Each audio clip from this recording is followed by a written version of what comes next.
Hey guys, this is JPR with a new tutorial. Today I'll be showing you how to get effect of chromatic aberration in After Effects without any plugins.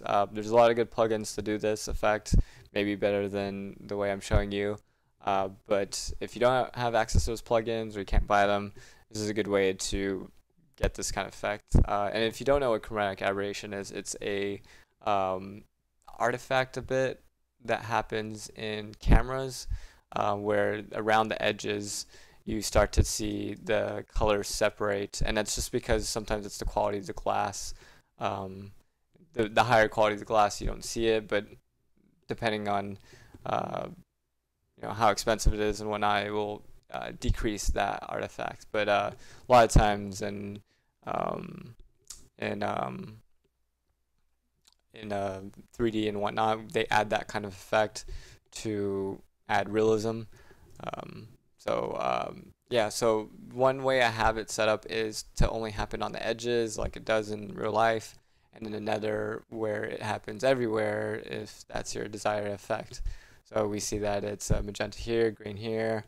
You could do red, blue, green, but I choose green and magenta because that's the most common chromatic aberration that you see. Or I think that's the only, I'm not sure. Don't quote me on that. But so yeah, let's just start from a new setup. So we're just going to delete these layers. And delete these solids as well. So yeah, we'll make a new adjustment layer. Call this one green. We'll type in shift channels. Throw that guy in there. We're going to turn off red and blue. And then we'll make a new adjustment layer. We'll put take off green, and now everything's black. What you need, oh, I forgot to name this magenta. We need now to change transfer mode to lighten.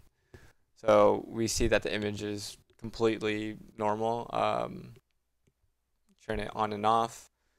You see it's back to normal, and now it's time to distort these channels. So the way you do that is one way is to do it from the transform effect or the optics compensation. So I'll show you the transform way in a bit. So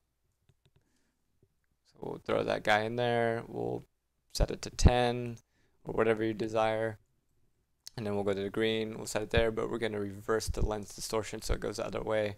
I'm going to pump this up so you can actually see it. We'll go to 20 and then 20. So yeah, you see the green and the magenta, but you don't see it here. Maybe just a little bit, but not as much as on the edges.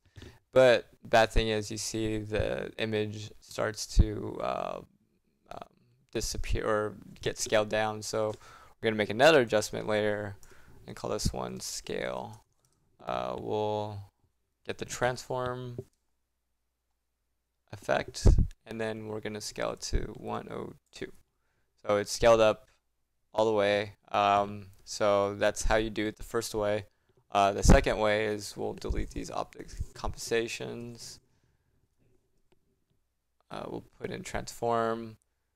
On here I'll do 1, 2, 3, 4 on the green. And then on the magenta, I'll do 1, 2, 3, 4. So we see that it's moving the green and the magentas 4 units left and right. So this is how you get it everywhere, and that's maybe something that you want. So that's pretty much how you get. This is the way I do my chromatic aberration. Hopefully you guys find this useful. Until the next tutorial, I will see you guys then.